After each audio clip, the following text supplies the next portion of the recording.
Yes, welcome back बच्चों। तो आज फिर से हम इकट्ठा हो रहे हैं किसके लिए? Addition and subtraction of rational number के लिए, राइट। तो आज ये रैशनल नंबर, ये जो हम addition subtraction of irrational number बहुत बहुत बहुत इंपॉर्टेंट होता है किस भी यहाँ पर, क्योंकि बच्चों को बहुत सारी प्रॉब्लम होती है कि ऐसे नंबर्स को, जैसे मैंने आपके क्वेश्चन लिखा है कि जैसे √72 प्लस में √800 माइनस में √18, ऐसे क्वेश्चनों को सॉल्व करने में बच्चों को बहुत प्रॉब्लम होती है। लेकिन आज आप इन सारी प्रॉब्लम से ऊपर निकल के आएंगे और ऐसे क्वेश्चंस को आप आसानी सॉल्व कर पाएंगे, ठीक है। तो अभी मैं आपके लिए कुछ छोटा सा बेसिक फंडामेंटल समझाने का प्रयास कर रहा हूँ, उसके बाद फिर then I will go with these 2 questions, right. ये दोनों क्वेश्चन मैं आपके सामने सॉल्व करके दिखाऊंगा बहुत ईजी तरीके से, और आपको अच्छे तरीके से क्वेश्चन आ जाएगा, आपको घबराना नहीं है, राइट। तो देखते हैं। तो अभी क्या है, कुछ बेसिक फंडामेंटल क्या है मेरे बच्चों, आपको थोड़ा सा देखो ऐड करते हुए, देखो ऐड और सब्सट्रैक्ट करते हुए, ऐड एंड सब्सट्रैक्ट, ठीक है। मैं आपको ये बता रहा हूँ, ऐड एंड सब्सट्रैक्ट करते हुए और मल्टीप्लाई करते हुए, है ना। इसका कुछ इरेशनल नंबर के लिए कुछ अपने रूल्स होते हैं मल्टीप्लाई के लिए, ठीक है। मल्टीप्लाई के टाइम क्या होता है, अपने कुछ रूल्स होते हैं जो ध्यान रखना है। जैसे कि मान लो मैं आपको बताऊं, जैसे मान लो 2 प्लस में √3, ये रैशनल नंबर है, ये रैशनल नंबर, इसको ऐड करेंगे तो अब ये सेम ये रहेगा। लेकिन अगर मैं इसे मल्टीप्लाई कर दूं तो ये क्या आ जाएगा, 2√3 आ जाएगा, राइट। मान लो मैं आपके पास में कह रहा हूँ कि मुझे ऐड करना है √2 प्लस में √3। आप देखना फ़र्क, देखना मेरे बच्चे, ध्यान रखना, जो मैं इधर कर रहा हूँ ऐड एंड सब्सट्रैक्ट में, वही काम मैं मल्टीप्लाई में कर रहा हूँ। तो देखना क्या फ़र्क पड़ रहा है, आपको ये बात समझनी। अगर ये बात आपके समझ में आ गया तो समझ लेना आपको ऐसे क्वेश्चंस करना आपके लिए बहुत बहुत बहुत ही आसान हो जाएगा। इसको आपको घबराना नहीं है, राइट। तो देखो अगर मैं इसी चीज़ को मैं मल्टीप्लाई करता हूँ तो व्हाट विल हैपन, देखो ये मल्टीप्लाई रूट, दोनों रूट में तो मल्टीप्लाई हो जाएगा, √6 आ जाएगा। लेकिन यहाँ देखो जब √3 प्लस √2 प्लस √3 है तो ये दोनों अलग अलग होने की वजह से ऐड नहीं हो सकता, ऐसे कैसे रहेगा। ऐसा नहीं कि हम इसे ऐड करके √6 लिखते हैं, है ना, ऐसा नहीं कर सकते हम कि इन दोनों को ऐड करके ऐसे लिख दें, ऐसा नहीं कर सकते ऐड, ये ऐसे कैसे रहेगा। लेकिन मल्टीप्लाई में हम इसे मल्टीप्लाई कर सकते हैं, ये कन्फ्यूजन रहता है बच्चों को, राइट। तो हमारे पास क्या है, देखो थर्ड में एक चीज़ बताऊँ कि जैसे कि मान लो मुझे क्या करना है, ऐड करना है, सपोज कि 5√3 प्लस 2√2 डन। लेकिन मैं यहाँ पे इसको ऐड नहीं कर सकता क्योंकि ये अलग है, ये अलग है, ठीक है। लेकिन अगर मैं इसकी मल्टीप्लाई करना चाहूँ तो मैं मल्टीप्लाई कर सकता हूँ। देखो कैसे कर सकते हैं हम इसे, देखो 5 2 जा 10 और √3 इंटू √2, तो ये क्या आ जाएगा, √6। इसका आंसर ये आएगा, देखो मल्टीप्लाई में। लेकिन एडिशन में हम इसे कुछ नहीं कर सकते। फोर्थ टाइप, अगर मैंने 5√3 इंटू में 2√3 लिख दिया सपोज, उसको मतलब प्लस करना है मेरे को, ये प्लस हो सकता है, क्या हो सकता है, प्लस हो सकता है। तो ये 5 और 2 कितना हो गया, क्योंकि देखो यहाँ पे सेम आ गया तो अब इसे ऐड कर सकते हो। 5 और 2 क्या होगा, 7√3, ठीक है। ये ऐड हो सकता है, ये ऐड करेंगे, लेकिन रूट वाली वैल्यू ऐसे कैसे रहेगी। लेकिन अगर मुझे मल्टीप्लाई करना है, ठीक है, मल्टीप्लाई करना तो क्या होगा, देखो 5 दूनी 10 और √3 गुना √3 3 होता है मेरे बच्चे। मैं आपको समझाऊँ उसको अलग से, देखो √3 गुना √3, वैसे तो टीचर बोल देते हैं 3 होता है, लेकिन होता कैसे है कि √3 गुना √3 9 होता है, और 9 एक परफेक्ट स्क्वायर नंबर है, तो ये 3 बाहर निकल के आता है, राइट, तब जाके ये 3 बनता है। तो डायरेक्टली टीचर बोल देते हैं कि √3 गुना √3 आप 3 लिख दो। लेकिन होता है कि एक्चुअली में इसकी मल्टीप्लाई करने के बाद वो परफेक्ट स्क्वायर नंबर बनता है और उससे फिर 3 निकल के आता है। और जब देखो हम यहाँ गुना करेंगे 5 दूनी 10 और √3 गुना √3 आए तो आपका आंसर क्या आएगा, 30 आएगा। तो ऐसी छोटी छोटी बातें आपको ध्यान रखनी है, अपने दिमाग में डिफ्रेंशिएट करना है कि देखो जब हम ऐड कर रहे थे तो उसका रूल अलग है, मल्टीप्लाई कर रहे होते तो उसका रूल अलग है, और एडिशन सब्सट्रैक्शन के टाइम तो आपको इन सब चीज़ों को अपने दिमाग में रखते हुए फिर हमें क्वेश्चनों को क्या करना है, सॉल्व करना है, ठीक है ना। तो अभी मैं अब इन क्वेश्चनों को मैं आपको सॉल्व करके दिखाता हूँ, ठीक है। तो किस तरीके से ऐसे क्वेश्चनों को हम सॉल्व करते हैं, तो ये बेटा अब स्क्रीनशॉट ले लेंगे और ऐसे क्वेश्चनों की आपको बार बार क्या करनी है, प्रैक्टिस करनी है। और अगर ऐसा लगता है कि आपको और कई सारे एग्जांपल्स लेकर अगर आपको और सीखने की ज़रूरत है तो आप मुझे कमेंट सेक्शन में लिखेंगे, तो मैं इसके लिए एक और अलग से वीडियो बना दूंगा और कई सारे एग्जांपल्स लेता हूँ और बताता हूँ मैं आपको इसका ऐसे क्वेश्चंस मैं आपको करके दिखाऊंगा, राइट।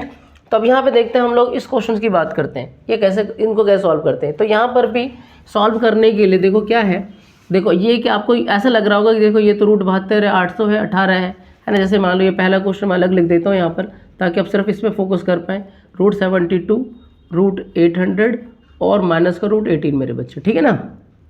तो व्हाट विल हैपन, आपको ये लग रहा हो ये अलग अलग है, लेकिन हम इसे ब्रेक करेंगे। ब्रेक करने से क्या होगा, फिर हम फाइनल कंक्लूड कर पाएंगे ये ऐड हो सकते हैं। इसको देखकर नहीं बता सकते कि ऐड होगा या नहीं होगा। तो देखो कंक्लूड करने के लिए अब देखो यहाँ पे थोड़ा सा इसको भी समझना है, तो तोड़ना है ना, इसको हमें थोड़ा सिंप्लीफाई करना है। सिंप्लीफाई करने का मतलब क्या है, इसको सिंप्लीफाई करने के दो तरीके मेरे बच्चे। देखो एक तो तरीका है स्मार्ट तरीका। स्मार्ट तरीका क्या है, जैसे मैंने क्या किया, √72 को, जो √72 है उसको मैं 36 गुना 2 लिख दिया। मतलब एक बड़े से बड़ा मतलब परफेक्ट स्क्वायर नंबर ले लिया और उसको इंटू कर दिया, जो उसको मल्टीप्लाई करके मुझे यही नंबर दे दे। तो मैंने 36 गुना 2 किया ठीक है मेरे बच्चे। तो 36 गुना, देखो परफेक्ट स्क्वायर नंबर है, तो इससे क्या होगा, 36 का स्क्वायर रूट क्या है, 6 है, ये बाहर निकल के आएगा, √2 बन गया। अच्छा यहाँ पे क्या है मेरे बच्चे, अगर मैं √72 अगर मैं अलग, अगर सपोज आप कहोगे सर आप तो टीचर हैं, आपको एक्सपीरियंस है आपने क्या किया, इस 36 को आपने 36 गुना 2 डायरेक्ट लिख दिया है ना, तो हमें कैसे पता लगेगा। तो आपके लिए क्या है, अगर आपको देखो आप इसमें कोई वो वाली बात नहीं कि बहुत एक्सपीरियंस है, आप थोड़ा सा प्रैक्टिस करेंगे आपको आ जाएगा। लेकिन अगर आपको लगता है फिर भी ये टिपिकल्ट है, तो दूसरा तरीका क्या है मेरे बच्चे, आप √72 के लिए आप क्या करें कि √72 का वो कर दो, प्राइम फैक्टराइजेशन कर दो, है ना। ये 36 आ गया, 2 से डिवाइड किया, ये क्या आ गया 18 आ गया मेरे बच्चे, ये क्या आ गया 9 आ गया, फिर 3 3 जा 9 हो गया। तो क्या कर सकते हैं हम इसे यहाँ तोड़ेंगे, तो 2 गुना में 2 गुना में, है ना, 2 गुना, फिर क्या लिखा हमने, फिर 3 × 3, राइट। तो हमने क्या है, देखो ये जो पेयर बन रहा है ना, और ये पेयर बन गया, तो इस पेयर को हम बाहर निकाल लेंगे, और ये जो रूट इसका पेयर नहीं बना, ये अंदर रह जाएगा, तो 6√2। देखो सेम यही पोर्शन यहाँ पे आ गया मेरे बच्चे, सेम, है ना। तो ये दो तरीके हैं, है ना। तो ये आपको इसमें आना है, ये तो ऐसा तरीका है जिसमें थोड़ा टाइम कंज्यूम हो रहा है, और फिर ये छोटे बच्चों वाला तरीका है ना। लेकिन आपको स्मार्ट बनना है, परफेक्ट बनना है, तो आपको ऐसे तरीके की प्रैक्टिस करनी है। जब तक आप इस पर परफेक्ट नहीं होते तब तक क्वेश्चन सॉल्व करने के लिए इसे यूज़ कर सकते हो, लेकिन आना आपको इस मेथड पे, राइट। इस बात को आपको ध्यान रखना है, ठीक है मेरे बच्चे। अब मैं ऐसे ही इसी क्वेश्चन को, इसकी मदद से इस क्वेश्चन को सॉल्व करके दिखा रहा हूँ। फटाफट से सॉल्व करते हैं इन दोनों क्वेश्चन को, नहीं तो वीडियो थोड़ा लंबा हो जाएगा, इसलिए हम थोड़ा शॉर्ट करते हैं और जल्दी से स्मार्ट तरीके से करने का प्रयास करते हैं, राइट। तो देखो मेरे बच्चे यहाँ पे क्या है, इसको फिर से मैंने क्या किया, 36 गुना 2 लिख दिया। यहाँ पे क्या लिख सकते हो मेरे बच्चे, 400 गुना 2। देखो अगर आप 400 गुना 2 नहीं लिख सकते तो प्राइम फैक्टराइजेशन रूल अप्लाई कर सकते हो, चिंता नहीं करना आपको, ठीक है ना। और यहाँ पे क्या हो जाएगा, 9 गुना 2 लिख सकते हो, 9 × 2, राइट।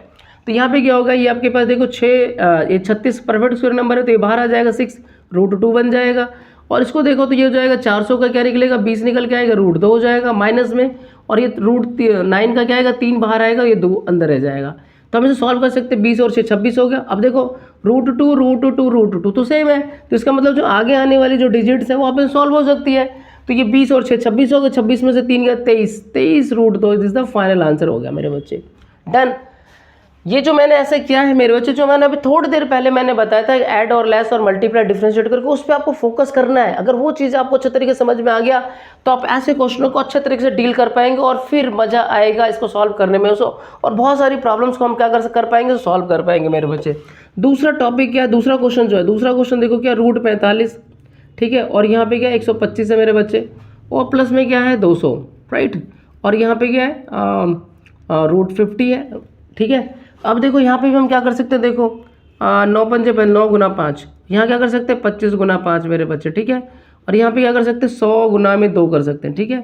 और यहाँ पे क्या कर सकते हैं 25 गुना 2 कर सकते हैं, डन। देखो यहाँ पे 25 था, ये देखो यहाँ पे 25 में 25 गुना 5 क्यों किया मैंने, क्योंकि 25 है परफेक्ट स्क्वायर नंबर है। यहाँ पे 100 गुना 2 क्यों किया मैंने, क्योंकि 100 परफेक्ट स्क्वायर नंबर है। और 25 गुना 2 इसलिए किया क्योंकि यहाँ पर ये भी फिर से वापस ना 25 गुना 2 यानी 25 का परफेक्ट स्क्वायर नंबर है। तो ये 9 से बाहर आ जाएगा, 3 बाहर आएगा मेरे बच्चे, 3√5 हो गया ऐसे समझ लो, और ये 3 पहले से ही था। यहाँ पे 5√5 हो जाएगा मेरे बच्चे, और यहाँ पे 10, ये 100 का निकल के आएगा तो 10√2 हो जाएगा मेरे बच्चे, ठीक है। और यहाँ पे 5√2 हो जाएगा, ठीक है। और यहाँ पे देखा जाए तो देखो मैं डायरेक्ट भी लिख सकता हूँ, ये 3 गुना 3 क्या हो जाए 9 हो जाएगा, तो मैं 9 लिख दूँ यहाँ पे डायरेक्ट, ठीक है। तो अब क्या करते देखो यहाँ पे 3 बाहर आकर इससे मल्टीप्लाई को 9 बनाए।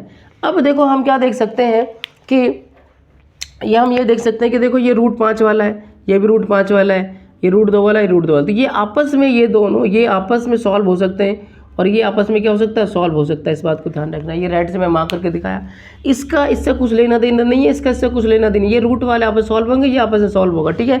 तो 9 में से 5 गया मेरे बच्चे, तो 4√5 को दिखा सकते हो प्लस का निशान, क्योंकि 9 बड़ा है तो प्लस का आ गया, और 10 में से 5 घटाओगे तो 5√2 लिख सकते हो।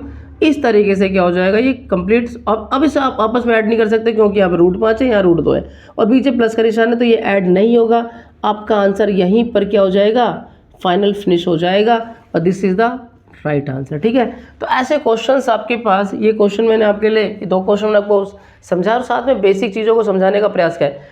फिर भी आपको लगता है कि अगर इसमें कुछ कमी रह गई है और आपको और ऐसे क्वेश्चन की प्रैक्टिस की ज़रूरत है, तो मुझे कमेंट सेक्शन में लिखना है और इस चैनल के साथ बने रहना है। ठीक, और अगर आप इस बिल्कुल नए हो तो इस चैनल को सब्सक्राइब कर लो, क्योंकि हम बेसिक मैथमेटिक्स की बहुत लंबी सीरीज़ लेकर जा रहे हैं और आपको एक एक चीज़ें, छोटी से बड़ी चीज़ें 9, 10, 11, 12 से मिलती हुई एक एक छोटी छोटी बात आपको समझाई और सिखाई जाएगी इस चैनल पे। तो इस चैनल के साथ बने रहना है। थैंक यू इस वीडियो को देखने के लिए, आपको बहुत बहुत धन्यवाद। थैंक यू मेरे बच्चों।